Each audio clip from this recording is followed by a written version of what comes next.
বলুন তো, আচার দেখলে কান্না জিভে জল আসে। আমারও কিন্তু একই দশা। লোভ সামলাতেই পারি না। আচার দেখলেই খেতে ইচ্ছে হয়। যারা আচার বানাতে পারদর্শী তারা তো খেতে পারে, আর যারা আচার বানাতে পারেন না, টেনশনের কোনো কারণ নেই। আজকে আপনাদের খুব সহজেই তৈরি করে দেখাচ্ছি জলফাইয়ের ঝাল আচার। খিচুড়ি, ভাত কিংবা পোলাও যে কোনো কিছুর সাথে পরিবেশন করা যায়। এই আচারটা এত বেশি মজার যে চুলা থেকে নামাবার সাথে সাথেই ফুরিয়ে যাবে। আর নতুনদের জন্য রেসিপিটা অনেক সহজ করে দিয়েছি। আশা করছি আজকের রেসিপি আপনাদের অনেক বেশি ভালো লাগবে। এখানে আমি 1 কেজি জলফাই বোটা ছাড়িয়ে খুব ভালো করে ধুয়ে পরিষ্কার করে নিয়েছি। এখন চলুন আমরা আচার বানানোর জন্য একটা আচারের স্পেশাল মশলা তৈরি করে নিই। এই আচার বানানোর জন্য বেসিক যে উপকরণগুলো সেগুলো আমি আপনাদেরকে দেখিয়ে দিচ্ছি। এখানে নিয়েছি জিরা, তারপর হচ্ছে মিষ্টি জিরা, যেটাকে মরি জিরা বলি আমরা, ধনিয়া, পাঁচফোড়ন, আর হচ্ছে রসুন কুচি। সেই সাথে নিয়েছি চিনি, তারপর নিয়েছি সর্ষের তেল, নিয়েছি সর্ষে বাটা, তারপর নিয়েছি এলাচ, দারচিনি, তেজপাতা আর শুকনো মরিচ। একটা কড়াইতে নিয়ে নিয়েছি 2 চা চামচ পাঁচফোড়ন, 2 চা চামচ ধনিয়া, 2 চা চামচ মিষ্টি জিরা, আর হচ্ছে 2 চা চামচ জিরা। সেই সাথে নিয়ে নিচ্ছি 5টা শুকনো মরিচ। এখন হচ্ছে এগুলোকে অনবরত নেড়ে চেড়ে ভেজে নিব। আর এই পর্যায়ে অবশ্যই চুলার হিটটাকে একদম লো করে রাখবেন। অতিরিক্ত তাপে কিন্তু এই মশলা ভাজতে গেলে মশলাগুলো পুড়ে যাবে, আর মশলা যদি পুড়ে যায় আপনার আচারের কালারটা কিন্তু নষ্ট হয়ে যাবে। মোটামুটি 2-3 মিনিট ভাজলেই কিন্তু এই মশলা থেকে খুবই চমৎকার একটা খুশবু বের হয়ে আসবে। তো আমার মশলাগুলো ভাজা শেষ, এখন হচ্ছে চুলা থেকে নামিয়ে নিচ্ছি। তো আমি ভাজা মশলাগুলোকে ব্লেন্ডার জার দিয়ে আধা ভাঙা করে নিয়েছি। এখন হচ্ছে এক সাইডে রেখে দিচ্ছি। এই পর্যায়ে একটা বড় সাইজের পাতিলে পরিমাণ মতো পানি ফুটিয়ে নিয়েছি, আর ফুটানো পানিতেই জলফাইগুলো দিয়ে দিচ্ছি। এই জলফাই সিদ্ধ করার সময় কোনো রকম হলুদ লবণ কিছুই ব্যবহার করতে হবে না। জাস্ট 5 মিনিটের মতো জলফাইগুলোকে সিদ্ধ করে নিলেই চলবে। তো আমি প্রায় 5 মিনিটের মতো সিদ্ধ করে নিয়েছি। জলফাইগুলো খুব ভালোভাবে সিদ্ধ হয়ে গেছে। এখন চুলা থেকে নামিয়ে নিচ্ছি। জলফাইগুলোকে খুব ভালোভাবে আমি ঠান্ডা করে নিয়েছি।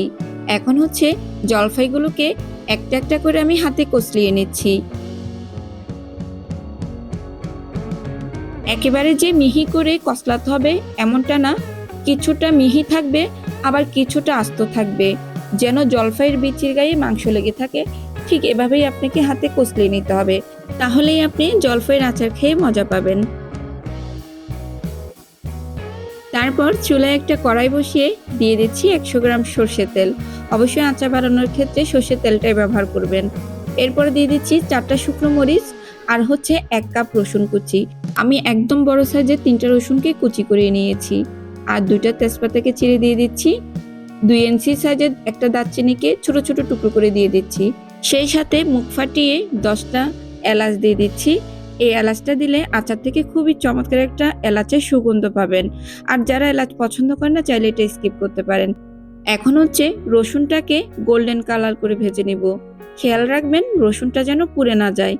তো আপনি 2-3 মিনিট ভাজলেই কিন্তু রসুনের কালারটা একেবারে চেঞ্জ হয়ে যাবে। রসুনের কালার চেঞ্জ হয়ে আসলেই দিয়ে দিচ্ছি 2 টেবিল চামচ সর্ষে বাটা।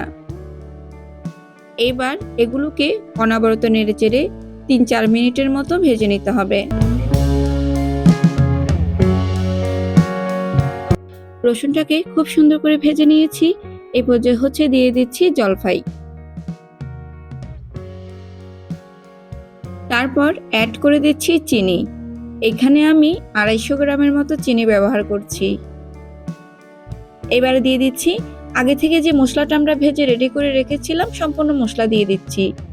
স্বাদ মতো লবণ দিয়ে দিচ্ছি। মরিচের গুঁড়ি দিয়ে দিচ্ছি 1/2 চা চামচ। হলুদের গুঁড়ি দিয়ে দিচ্ছি 1/2 চা চামচ। এবার সবকিছু খুব ভালোভাবে জলফাইয়ের সাথে মিশিয়ে নিতে হবে। আর যতক্ষণ না জলফাই থেকে তেল ছেড়ে দিচ্ছে ঠিক ততক্ষণ পর্যন্ত এটাকে জাল করে নিতে হবে। আর শুরু থেকেই আমি কিন্তু চুলার আঁচটাকে একদম কমিয়ে রেখেছি, কম হিটে কিন্তু আপনাকে এটা জাল করে নিতে হবে। এখন হচ্ছে অন্য একটা কড়াইতে হাফ কাপ সরষে তেল গরম করে নিচ্ছি, মানে আমি এখানে 50 গ্রামের মতো তেল ব্যবহার করছি। তারপর হচ্ছে তেলটা হালকা গরম হয়ে আসলে এখানে 1 চা চামচ দিয়ে দিচ্ছি পাঁচফোড়ন, তারপর হচ্ছে দিয়ে দিচ্ছি 1 চা চামচ মিষ্টি জিরা, আর হচ্ছে 1 চা চামচ ধনিয়া। প্রথমেই কিন্তু আমরা স্পেশাল মশলা তৈরি করার সময় এগুলো ব্যবহার করেছি, তবে এখন বাগারের জন্য ব্যবহার করছি। তো এই পর্যায়ে হালকা একটু ভেজে নেওয়ার পর এখানে এই আচারের উপরে দিয়ে দিচ্ছি। আমি সাথে কিন্তু কিছু চিলি ফ্লেক্স দিয়েছি, এটা স্কিপ হয়ে গিয়েছে। তো আরও সামান্য কিছু চিলি ফ্লেক্স দিয়ে দিচ্ছি যাতে করে একটু ঝাল ঝাল হয়, যেহেতু আচারটা একটু ঝাল টাইপের হবে। অনেকেই বলেন আচার নাকি বানানোর পর খুব তাড়াতাড়ি নষ্ট হয়ে যায়। আসলে আপনি হয়তো আচারটা খুব সুন্দর করে বানিয়েছেন, তবে সংরক্ষণটা আপনি সুন্দর করে করতে পারেননি। আপনি প্লাস্টিকের জার অথবা কাঁচের জার যেটাতে রাখেন না কেন, আচার বানানোর 2 থেকে 3 দিন পর আচারটা চেক করে দেখবেন সাদা ধূসর হয়ে গিয়েছে কিনা। যদি সাদা ধূসর হয়ে যায় তাহলেই বুঝে নিবেন আচার থেকে পানি ছেড়ে দিয়েছে। ওই পর্যায়ে আবারও সামান্য একটু সর্ষের তেল গরম করে আচারটাকে জাল করে নেবেন, তাহলেই আপনি সারা বছরের জন্য সংরক্ষণ করতে পারবেন। আর সম্ভব হলে কয়েকদিন পর পর আচারটাকে রোদে দিবেন। তো আশা করছি আচার নষ্ট হয়ে যাওয়ার কারণটা বুঝতে পেরেছেন। তো আজকের মতো বিদায় নিচ্ছি, ভালো থাকবেন, সুস্থ থাকবেন, আল্লাহ হাফেজ।